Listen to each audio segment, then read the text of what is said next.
Hi hello வணக்கம். இது உங்கள் தமிழ் சிறை. கொல்கத்தா நைட் ரைடர்ஸ் அணிக்கு எதிரான போட்டியில் ராயல் சேலஞ்சர்ஸ் பெங்களூர் அணி 94 ரன்கள் குவித்தது. பெங்களூர் அணி ஒரு கட்டத்தில் 170-80 ரன்களை எட்டுவதே கடினம் என்ற நிலையில் ஆடி வந்தது. கோலி உட்பட பெங்களூர் அணியின் முக்கிய பேட்ஸ்மேன்கள் ரன் அடிக்க முடியாமல் திணறி வந்தனர். ஏபி டிவில்லியர்ஸ் தாண்டவம் ஆடி ஸ்கோரை உயர்த்தினார்.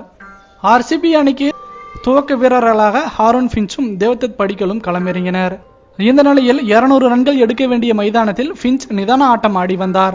அவருடன் சேர்ந்த விராட் கோலி அவரை விடவும் மோசமாக ஆமை வேகத்தில் ஆடி அதிர்ச்சி அளித்தார். ஃபின்ச் 37 பந்துகளில் 47 ரன்கள் எடுத்து ஆட்டமிழந்தார். அடுத்து ஏபி டிவில்லியர்ஸ் வந்தவுடன் தான் பெங்களூரு அணிக்கு திருப்பம் கிடைத்தது. 16வது ஓவர் முதல் அடித்து ஆட துவங்கினார் டிவில்லியர்ஸ். கோலி தன்னால் அதிரடியாக ரன் எடுக்க முடியவில்லை என்பது உணர்ந்து டிவில்லியர்ஸ் அதிக பந்துகளை சந்திக்கும் வகையில் ஆடினார். கோலி டிவில்லியர்ஸ் ஜோடி 46 பந்துகளை சந்தித்தது. இதில் டிவில்லியர்ஸ் மட்டுமே 33 பந்துகளை சந்தித்தார். அவர் ஆடிய 33 பந்துகளில் கொல்கத்தா அணி அரண்டு போனது. 16வது ஓவர் முதல் ஓவருக்கு 16, 17, 19 என ரன்களை குவித்து தள்ளினார் டிவில்லியர்ஸ். 33 பந்துகளில் 73 ரன்களை குவித்து கடைசி வரை களத்தில் இருந்தார்.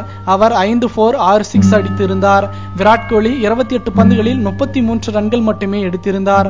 அவரால் டிவில்லியர்ஸ் போல எளிதாக பவுண்டரி அடிக்க முடியவில்லை. வெறும் ஒரு 4 மட்டுமே அடித்திருந்தார் அவர்.